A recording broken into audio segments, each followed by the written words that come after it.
Bharatiya Janata party అధ్యక్షురాలు శ్రీమతి దగ్గుపాటి పురంధేశ్వరి గారిని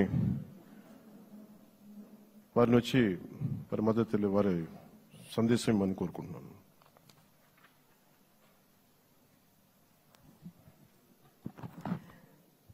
సభాయ నమః అంటూ సభాసదస్సుకు నమస్కరిస్తూ సభాధ్యక్షులు సోదరులు అచ్చెన్నాయుడు గారికి, పెద్దలు నారా చంద్రబాబు నాయుడు గారికి, సోదరులు పవన్ కళ్యాణ్ గారికి, వేదిక ముందున్నటువంటి భారతీయ జనతా పార్టీ, తెలుగుదేశం, జనసేన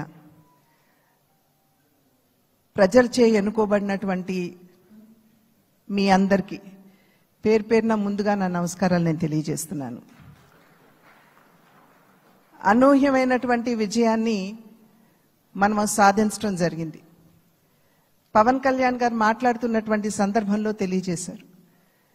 ఏ విధంగా ఢిల్లీలో మేము కూర్చున్నటువంటి సందర్భంలో ఆంధ్ర రాష్ట్రంలో జరిగినటువంటి ఎన్నిక జరిగిన తీరు మాత్రమే కాదు, 3 పార్టీల మధ్య ఏర్పడినటువంటి సమన్వయం ఒక రకంగా యావత్ భారతదేశానికి కూడా ఇది ఒక ఎగ్జాంపుల్గా నిలవాలి అని చెప్పి ఢిల్లీలో మాట్లాడుకున్నటువంటి మాట.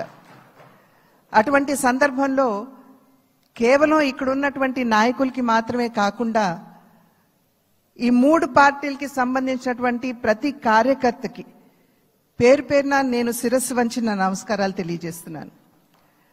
అదేవిధంగా తెలుగు ప్రజలు గడిచిన 5 సంవత్సరాల కాలంలో వారు ఎదుర్కొన్నటువంటి సమస్యలు, ఒక విధ్వంసకర పాలన, విద్వేషపూరిత పాలన, కక్షపూరితమైనటువంటి పాలన ఎదుర్కొన్నటువంటి సందర్భంలో అభివృద్ధి అన్న పదానికి అసలు అర్థం లేకుండా పోయినటువంటి నేపథ్యంలో సంక్షేమం, నిజమైనటువంటి సంక్షేమం అన్నది ప్రజలు దూరమైనటువంటి సందర్భంలో విసిగి వేసారిపోయినటువంటి ప్రజలందరూ కూడా మనం ఊహించలేదు. ఇంతటి ఘనమైన విజయం మనం సాధించగలమని చెప్పి మనం ఊహించలేదు.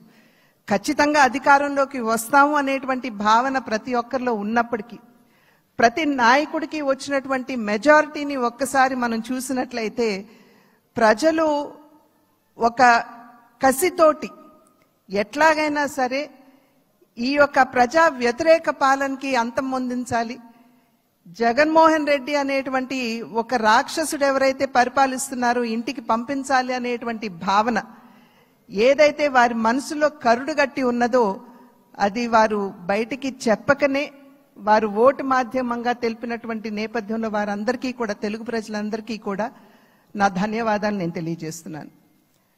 ఒక పక్క అనూహ్యమైనటువంటి విజయం అని చెప్పి మనం అందరం చాలా సంతోషపడినప్పటికీ, రెండవ పక్కన మనం ఈ విజయం నుండి నేర్చుకోవాల్సినటువంటి పాఠాలు కూడా ఉన్నాయి అని చెప్పి గ్రహించవలసినటువంటి అవసరం ఉన్నది అని చెప్పి గట్టిగా విశ్వసిస్తున్నాను నేను.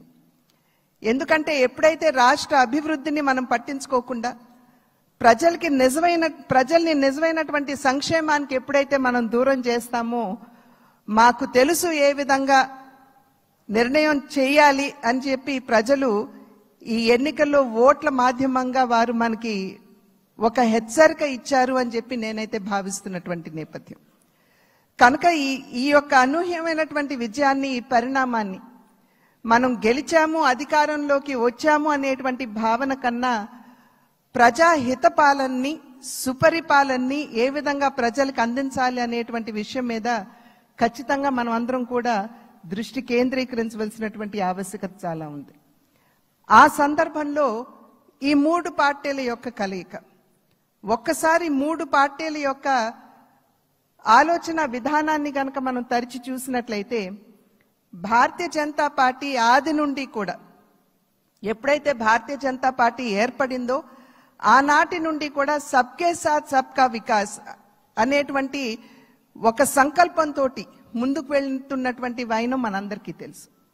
అదేవిధంగా నందమూరి తారక రామారావు గారు తెలుగుదేశం పార్టీని స్థాపిస్తున్నటువంటి సందర్భంలో సమాజమే దేవాలయం, పేదవాడే దేవుడు అనేటువంటి ఒక విశ్వాసంతో ప్రజల మధ్యకు వచ్చినటువంటి నేపథ్యం. అదేవిధంగా జనసేన ఆవిర్భావం చూసినా కూడా సమాజంలో ఎక్కడైనా సరే పేదవాడికి సాధారణ పౌరుడికి గనక అన్యాయం జరిగినట్లయితే గళం విప్పి ప్రశ్నిస్తాము అంటూ ముందుకు వచ్చినటువంటి నేపథ్యం. కనుక ఈ మూడు పార్టీల యొక్క ఆవిర్భావం, వారి యొక్క ఆలోచన విధానం చూసినట్లయితే ఒకే దిశలో ఒకే రకంగా ఉన్నటువంటి విషయాన్ని మనం గమనించాలి. అంటే సమాజంలో ఉన్నటువంటి సాధారణ పౌరుడికి న్యాయం చేయాలి, పేదవాడికి నిజమైనటువంటి సంక్షేమాన్ని అందించాలి అనేటువంటి లక్ష్యం ఈ మూడు పార్టీలకు ఉన్నటువంటి సందర్భంలో ఈ మూడు పార్టీల యొక్క కలయిక నిజంగా ఒకంత ఆలస్యమైనా కూడా ఇది రాష్ట్రానికి చాలా అవసరమైనటువంటి కలయిక అని చెప్పి నేను భావిస్తున్నాను. మరి నేను అనేక సందర్భాల్లో చెప్తూ ఉంటాను, ఈ మూడు పార్టీల యొక్క కలయిక చూసినప్పుడు ఒక త్రివేణి సంగమాన్ని మనం చూస్తున్నట్టుగా మనం భావించవలసినటువంటి నేపథ్యం. ఒక పక్క చంద్రబాబు నాయుడు గారి స్ఫూర్తి, చంద్రబాబు నాయుడు గారి యుక్తి, రెండవ పక్క నరేంద్ర మోడీ గారి స్ఫూర్తి, అదేవిధంగా పవన్ కళ్యాణ్ గారి శక్తి. ఈ మూడింటి కలయికే ఇవాళ రాష్ట్ర ప్రజల ముందు ఈ యొక్క అలయన్స్ గా, కూటమిగా ముందుకొచ్చినటువంటి విషయాన్ని మనం అందరం కూడా గమనించవలసినటువంటి అవసరం చాలా ఉంది. ఇందాక చెప్పినట్లుగా ప్రజా సంక్షేమ పాలనని, సుపరిపాలనని ఏ విధంగా ప్రజలకు అందించాలి అనేటువంటి విషయం మీద దృష్టి పెడుతూ కక్షపూరితంగా ముందుకు వెళ్లకుండా మనం కూడా మన కార్యకర్తలకి తెలియజేస్తూ వారిని కూడా ఒకంత శాంతింపపరుస్తూ, ఎందుకంటే గడిచిన 5 సంవత్సరాల కాలం వారు ఎదుర్కొన్నటువంటి సమస్యలు ఏదైతే ఉన్నాయో, ఇబ్బందులు ఏవైతే ఉన్నాయో వాటి నేపథ్యంలో ఒకంత అత్యుత్సాహం కావచ్చు ముందుకు వచ్చి మరి ఏ విధంగా మనం ముందుకు వెళ్ళాలి అనేటువంటి అంశం మీద దృష్టి సారిస్తున్నటువంటి సందర్భంలో మనం సంయమనాన్ని పాటించడం మాత్రమే కాకుండా మన కార్యకర్తలు కూడా మనం సమయాన్ని పాటించవలసినటువంటి ఆవశ్యకతని వారందరికీ తెలియజేయవలసినటువంటి బాధ్యత మన మీద ఉన్నది అని చెప్పి తెలియజేస్తూ, ఏదైతే ఇప్పుడు సోదరులు పవన్ కళ్యాణ్ గారు మరి ప్రతిపాదించారు, చంద్రబాబు నాయుడు గారిని మన నాయకుడిగా ఎన్నుకోవటం, నేను దాన్ని సమర్థిస్తున్నాను అని చెప్పి తెలియజేస్తూ మీ అందరికీ ధన్యవాదాలు తెలియజేస్తూ చంద్రబాబు నాయుడు గారికి మరి ఒక్కసారి నేను శుభాకాంక్షలు తెలియజేస్తున్నాను. నమస్కారం. జై